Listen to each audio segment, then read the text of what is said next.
anaiak emozten sari bat kobrateko, bera legitxon bizi da, eta nezeguan dendarik kobrateko. Orduan hemen Bilboan joan nintzen kobraten, da, hasi nintzen galdetzen, da, hau zelan doiek. Horrela, piztu zitzaion kirola pustuetarako interesa Galderri.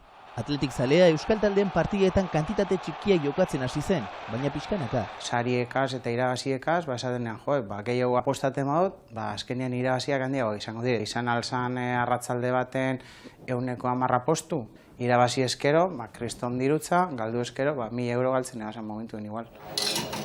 Hilabete gutxiren buruan engantxaturik zegoen eta milaka euroko zorra zeukan. Nero soldataren zati handi bet, arratzalde baten gaztaten egan. Arra esatu oso, ez da normala, arazo batekot, baina zaratzen zara, tapaten. Zuloa estaltzeko diru premiak bultzatu eta apustu egiteko modua aldatu zuen. Harin errekuperateko zesan, zuzeneko gauzak, zeintzu ziren zuzeneko gauzak, denboraldi horretan tenisa. Eta gero azkenien izan zen edo zer gauza.